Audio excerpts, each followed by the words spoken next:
నమస్తే, welcome to BCN news. నేను విజయలక్ష్మి. ముందుగా ముఖ్యాంశాలు. రబీలో ధాన్యం సేకరణలో ఎదురవుతున్న సమస్యలపై కాకినాడ కలెక్టరేట్ లో మంత్రి నాదెండ్ల సమీక్ష. అకాల వర్షాల వల్ల తడిసిన ధాన్యాన్ని కొనుగోలు చేస్తామని స్పష్టీకరణ. యాక్సిస్ పవర్ తో ఒప్పందం వెనుక భారీ అవినీతి. కూటమి ప్రభుత్వంపై విమర్శలు గుప్పించిన వైసీపీ మాజీ ఎమ్మెల్యే గడికోటి శ్రీకాంత్ రెడ్డి. పీజీఆర్ఎస్ లో అందిన ప్రతి అర్జీని క్షుణ్ణంగా పరిశీలించి నాణ్యమైన పరిష్కారం చూపాలి. అధికారులకు పశ్చిమ గోదావరి జిల్లా కలెక్టర్ నాగరాణి ఆదేశాలు. వాడపల్లి వెంకన్న ఆలయంలో ప్రత్యేక పూజలు. మంగళ వాయిద్యాల నడుమ శ్రీ స్వామి అమ్మవార్లకు మేల్కొలుపు సేవ, ఈశ్వరి లక్ష్మీ హోమం. అకాల వర్షాల వల్ల తడిసిన ధాన్యాన్ని కొనుగోలు చేస్తామని మంత్రి నాదెండ్ల మనోహర్ తెలిపారు. కాకినాడ కలెక్టరేట్ లో ఉమ్మడి తూర్పు గోదావరి జిల్లాల ప్రజా ప్రతినిధులు, జేసీలు, రైస్ మిల్లర్లతో కలెక్టర్ షణ్మోహన్ అధ్యక్షతన సమావేశం జరిగింది. ఈ సమావేశంలో రబీలో ధాన్యం సేకరణలో ఎదురవుతున్న సమస్యలపై సమీక్షించారు. కొనుగోలులో ఇబ్బందులు, అకాల వర్షం వల్ల రైతులు పడుతున్న సమస్యలను జిల్లాల వారీగా ప్రజా ప్రతినిధులు, అధికారులు వివరించారు. ఈ సందర్భంగా మంత్రి నాదెండ్ల మాట్లాడుతూ రైతు సంక్షేమమే ధ్యేయంగా కూటమి ప్రభుత్వం పనిచేస్తోందన్నారు. గడిచిన 9 నెలల్లో 49.45 లక్షల మెట్రిక్ టన్నుల ధాన్యాన్ని రైతుల నుంచి కొనుగోలు చేసి 11,400 కోట్లను రైతుల ఖాతాలకు జమ చేశామని తెలిపారు. అకాల వర్షాల వల్ల తడిసిన ధాన్యమంతా కొనుగోలు చేస్తామని, తేమ 22% వరకు ఉన్న కొనుగోలు జరపాలని అధికారులను ఆదేశించారు. ఈరోజు ధాన్యం కొనుగోలు పైన సమీక్షా సమావేశం 3 జిల్లాలు కాకినాడ, కోనసీమ మరియు తూర్పుగోదావరి జిల్లా జాయింట్ కలెక్టర్స్ తోటి, అధికారులతోటి, స్థానికంగా కాకినాడ కలెక్టర్ గారి ఆధ్వర్యంలో పౌర సరఫరాల శాఖ నుంచి మేనేజింగ్ డైరెక్టర్ గారు, మేనేజర్ గారు, అదేవిధంగా గౌరవ పార్లమెంట్ సభ్యులు ఉదయ్ శ్రీనివాస్ గారు, గౌరవ శాసన మండలి సభ్యులు రాజశేఖరం గారు, గౌరవ శాసన సభ్యులు రామకృష్ణారెడ్డి గారు, అదేవిధంగా జోగేశ్వరరావు గారు, సత్యానందరావు గారు, నెహ్రూ గారు, నానాజీ గారు, వీళ్ళందరూ ఆధ్వర్యంతో పాటు మా పౌర సరఫరాల శాఖ చైర్మన్ గారు తోట సుధీర్ గారు, వివిధ డైరెక్టర్స్ కూడా, చైర్మన్ బాబు గారు, అందరం కూర్చుని లోతుగా జరుగుతున్న ఈ ధాన్యం కొనుగోలు విషయంలో ఖరీఫ్ మాసంలో ఏ విధంగా మొట్టమొదటిసారి రాష్ట్రం రైతుకు ఒక అండగా నిలబడిందో, కూటమి ప్రభుత్వం ఏర్పడిన తర్వాత ఒక భరోసా ఏ విధంగా కల్పించగలిగామో, ఎన్నడూ లేని విధంగా ఈ రోజు వరకు సుమారు 49,40,000 మెట్రిక్ టన్నుల ధాన్యం కొనుగోలు చేయడం జరిగింది. అంటే దాదాపు 11,400 కోట్ల రూపాయలు రైతుల ఖాతాలో జమ చేసే విధంగా, అది కూడా 24 గంటల లోపే జమ చేసే విధంగా ఒక అద్భుతమైన కార్యక్రమం రాష్ట్ర ప్రభుత్వం నుంచి ఈ ధాన్యం కొనుగోలు విషయంలో మేము ముందడుగు వేశాం. కావాలని కొంతమంది అలజడి సృష్టించడానికి, గతంలో పరిపాలన చేతగాక రైతులకు ఏమాత్రం కూడా అండగా నిలబడని వైఎస్ఆర్సీపీ ప్రభుత్వం నుంచి కొంతమంది ప్రెస్ మీట్లు పెట్టి క్షేత్రస్థాయిలో రైతుల్లో ఒక ఇబ్బందికరమైన వాతావరణం తీసడానికి ఒక ప్రయత్నం చేస్తా ఉన్నారు. గతంలో వాళ్ళు కొనుగోలు చేసింది ఇదే ఖరీఫ్, రబీ మాసంలో గత సంవత్సరం కేవలం 38 లక్షలు. అంటే మేము దాదాపు 12 లక్షల మెట్రిక్ టన్నులు అదనంగా గత సంవత్సరంతో పోల్చుకుంటే ఈ సంవత్సరం కొనుగోలు చేయడం జరిగింది. ప్రతి ఒక్క రైతు ఖాతాల్లో కూడా డబ్బు 24 గంటల్లోనే మేము జమ చేశాం. ఇటువంటి పరిస్థితుల్లో రబీ మాసంలో కూడా కొనుగోలు చాలా అద్భుతంగా జరుగుతూ ఉన్నప్పుడు సుమారు 3,000 కోట్ల రూపాయలు రబీ మాసంలో ధాన్యం కొనుగోలు చేసే పరిస్థితిలో అకాల వర్షాల వల్ల రైతుల్లో కొంచెం ఆందోళన, క్షేత్రస్థాయిలో ఒక ఇబ్బందికరమైన పరిస్థితి రైతుల్లో చాలా స్పష్టంగా కనపడింది. గౌరవ శాసనసభ్యులు కోనసీమ జిల్లా నుంచి, కాకినాడ జిల్లా నుంచి, అదే విధంగా తూర్పుగోదావరి జిల్లా నుంచి కూడా రైతులు ఎదుర్కొంటున్న సమస్యల పైన, మిల్లర్లో కూడా ఉన్న అపోహాల గురించి కొంతవరకు సమాచారం ఇంకా స్పష్టత రావాలని కోరినాక ఈ రోజు ఈ సమావేశంలో కొన్ని ముఖ్యమైన నిర్ణయాలు తీసుకున్నాం. ముందుగా మిల్లర్కి వెసులుబాటు కల్పించే విధంగా బ్యాంక్ గ్యారంటీలు 1:2కి మొత్తం 3 జిల్లాల్లో కూడా మనం పెంచడం జరిగింది.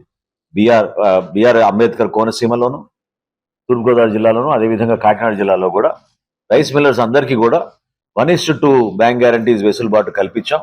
తద్వారా ధాన్యం కొనుగోలు వేగవంతంగా జరిగేటట్టు ఒక మంచి నిర్ణయం తీసుకున్నాం అనేది ప్రతి ఒక్కరు కూడా ఈరోజు హర్షం వ్యక్తపరిచారు. రెండో విషయం, అదనంగా టార్గెట్లు ఇవ్వాలి. ఎందుకంటే క్షేత్రస్థాయిలో రైతు సహాయ కేంద్రాల దగ్గర ఎప్పుడైతే బ్యాంకర్లు లేకపోతే మిల్లర్ల దగ్గరికి వెళ్ళి మేము ధాన్యం కూటమి ప్రభుత్వం యాక్సిస్ పవర్ తో కుదుర్చుకున్న ఒప్పందం వెనుక భారీ అవినీతి ఉందని వైసీపీ మాజీ ఎమ్మెల్యే గడికోట శ్రీకాంత్ రెడ్డి మండిపడ్డారు. హైదరాబాద్ సోమజిగూడ ప్రెస్ క్లబ్ లో ఆయన మీడియాతో మాట్లాడుతూ యూనిట్ కు 4.60 రూపాయలకి చేసుకున్న ఒప్పందం వల్ల ప్రజలపై పెనుభారం పడుతోందని ఆందోళన వ్యక్తం చేశారు. తన బినామీల జేబులు నింపడానికే ఇటువంటి అవినీతి ఒప్పందాలకు చంద్రబాబు తెగబడ్డారని ఆగ్రహం వ్యక్తం చేశారు. దేశ విద్యుత్ రంగ చరిత్రలోనే కని విని ఎరుగని స్కామ్ ఇదేనని ఆయన ధ్వజమెత్తారు. బ్యాడ్ ప్రాపగండాతో క్యారెక్టర్ అసెసినేట్గా చేయాలంటున్న దాంట్లో తెలుగుదేశం పార్టీని చూసి నిజంగా ఒక రకంగా సిగ్గుపడాలి. వాళ్ళ ఆలోచన విధానాల్ని వీటన్నిటిని కూడా దాదాపుగా ప్రతి ఒక్కరికి సాచురేషన్ మూడ్లో వెల్ఫేర్ ఇచ్చినటువంటి విధానంలో కానీ ఇచ్చిన మేనిఫెస్టోని 100% అమలు చేసే విషయంలో కానీ కరోనా లాంటి మహమ్మారి భయంకరంగా ప్రపంచాన్ని గమనించినప్పుడు ఏ రకంగా రాజకీయ పార్టీ కానీ ఒక ముఖ్యమంత్రి వివరించాల్సిన తీరులో జగన్మోహన్ గారు వివరించిన తీరు కానీ మెడికల్ కాలేజెస్ కానీ హాస్పిటల్స్ కానీ అదే రకంగా స్కూల్స్ గవర్నమెంట్ స్కూల్స్ కానీ వీటిని అన్నిటినీ ఎంతో మంచిగా చేస్తే కూడా అనునిత్యం బురద జల్లేటువంటి కార్యక్రమం చేస్తూ మరొక పక్కన వాళ్ళు ఎన్నో రకాలుగా చెడు చేస్తున్నా కూడా ఎన్నో రకాలుగా ప్రజలకు నష్టం చేస్తూ వ్యవస్థ నిర్వీర్యం అవుతున్నా కూడా మట్టి ఇసుక అనేది లేకుండా లిక్కర్ అనేది కాకుండా భూములు దోచుకోవడంలోనే కాకుండా అన్ని చేస్తుంటే కూడా అదేదో మంచి పాలన అందిస్తున్నామటువంటి వ్యవహరించేటువంటి తీరు చూసినప్పుడు నిజంగా ఆశ్చర్యం కలిగిస్తుంది. తెలుగుదేశం వాళ్ళు ఏ రకంగా వ్యవహరిస్తారు, మంచిని ఏ రకంగా తగ్గిస్తారు, చెడుని ఏ రకంగా పెంచుతారు అనే దానికి ఈరోజు ఒక స్పష్టమైనటువంటి ఉదాహరణ మనం తీసుకోవచ్చు. అందులో భాగంగానే ఈ సెకీ ఒప్పందం. సెకీ అన్నటువంటిది సోలార్ కార్పొరేషన్ ఆఫ్ ఇండియా అన్నటువంటిది ఏదైతే సెకీ ఫామ్ అయిందో ఆ కంపెనీ సంబంధించి ఏదైతే అది ఒక లైసెన్స్డ్ పాన్ ఇండియాలో పవర్ని పర్చేస్ చేసి డిస్కామ్స్కి అమ్ముతుంది అనమాట ఈ సెకీ అనేటువంటి కార్పొరేషన్. ఈ కార్పొరేషన్తో అత్యంత తక్కువగా జగన్మోహన్ రెడ్డి గారు ₹2.45 యూనిట్కి ఒప్పందం చేసుకుంటే ఏ రకంగా వ్యవహరించారో ఆ రోజు గతంలో అన్నది మనం చూసాం. జగన్మోహన్ రెడ్డి గారు ₹1,00,000 కోట్ల నష్టం చేశారు, 1,10,000 కోట్లు నష్టం చేశారు ప్రజలకు. దానివల్ల ఎంతో నష్టం జరుగుతుంది ప్రజలకు అని మాట్లాడిన వీళ్ళు ఈరోజు మరి ₹4.60 ఒప్పందం చేసుకున్నారు. దీన్ని ఏమనాలి? ఈరోజే జరిగినటువంటి అగ్రిమెంటు పూర్తిగా నిన్న ఏపీఆర్సీ సంబంధించి జీవో కూడా విడుదల చేశారు. యాక్సిస్ పవర్ వాళ్ళ దగ్గర నుంచి ₹4.60 యూనిట్ ఛార్జ్ కొన్నట్టుగా క్లియర్గా వాళ్ళు అంగీకారం తెలిపారు. ఆ జీవో విడుదల చేశారు. మరి ₹2.45 జగన్మోహన్ రెడ్డి గారు అగ్రిమెంట్ చేసుకున్న రోజున మీరు ఆ రకంగా మాట్లాడారే, మరి ఈ రోజున మీరు ₹4.60 చేసుకుంటున్నారు. దీన్ని ఏమనాలి? ఎంత దోపిడీ జరుగుతోంది ఇక్కడ. దీని గురించి ఎందుకు ఏ మీడియా మాట్లాడట్లేదు? గతంలో ఏదో నష్టం జరిగిందని మాట్లాడిన వారందరూ కూడా ఎక్కడికి పోయారు? జగన్మోహన్ రెడ్డి గారు పరిపాలన ఏ రకంగా ఉంటుంది, వీళ్ళు ఏ రకంగా దుష్ప్రచారం చేశారంటే ఇది ఒక ఎగ్జాంపుల్గా తీసుకోవచ్చు. ప్రజలకు భారం పడకుండా ఇంటర్ స్టేట్ ఛార్జెస్ లేకుండా అవి కూడా వే ఆఫ్ చేయించుకొని ₹2.49 జగన్మోహన్ రెడ్డి గారు అగ్రిమెంట్ చేసుకుంటే మరి ఈ ప్రభుత్వం నియంత్రణ మండలిని బెదిరించి నియంత్రణ మండలిలో ఉన్నటువంటి జీవో నెంబర్ 108 దాని ప్రకారం వాళ్ళ భయభ్రాంతులకు గురి చేసి ఈరోజు ₹4.60 చేసుకుంటున్నారే, ఇది దుర్మార్గం కాదా అని చెప్పి ప్రశ్నిస్తున్నాం. మరి గతంలో జగన్మోహన్ రెడ్డి గారు చేసిన మంచి పనులు కూడా ఈ రకంగానే చేస్తారు దుష్ప్రచారాలు. ఇది క్లియర్ కట్గా కళ్ళ ముందర కనపడేటువంటి వాస్తవం. ఏ రకంగా విద్యుత్లో దోపిడీ జరిగిందో ఒకసారి ఆలోచన చేయమంటున్నా. మరి నాణ్యతమైనటువంటి విద్యుత్ ఇవ్వాలి,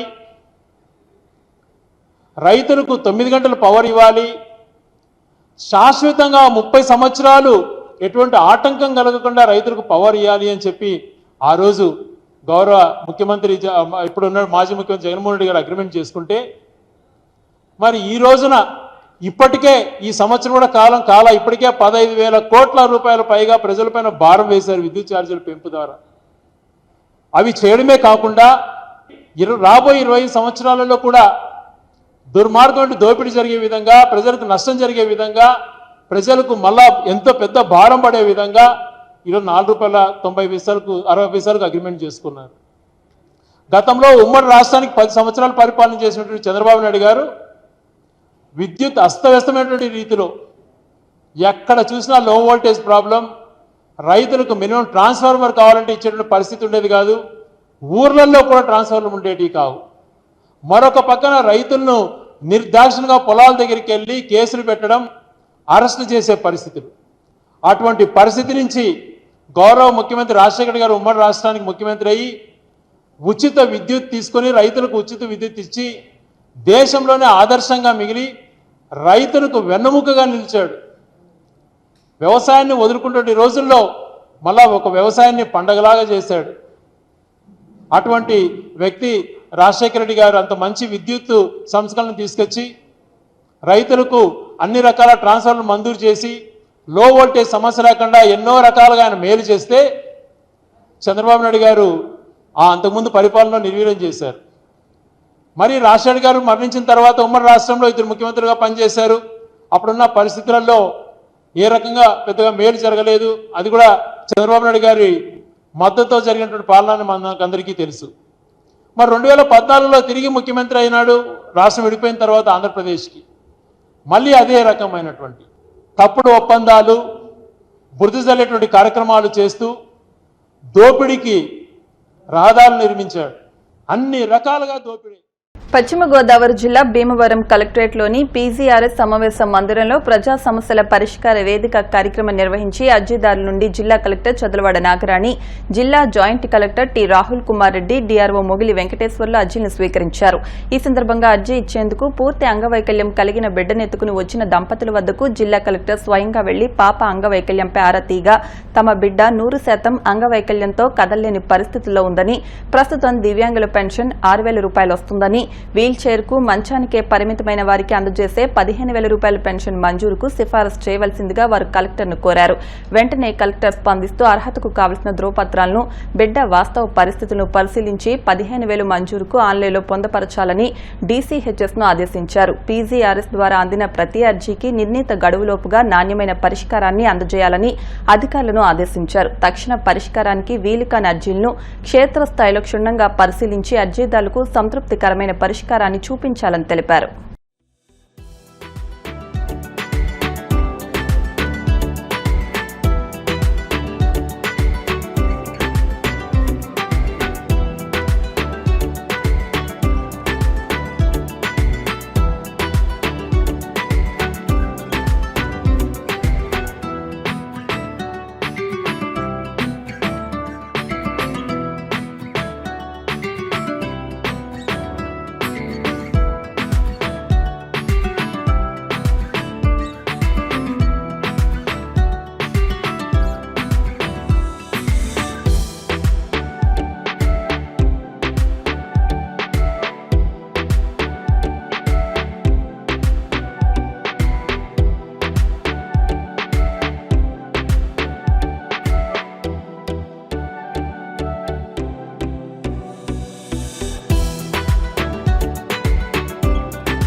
ఇప్పుడు కాసేపు ప్రకటనలు.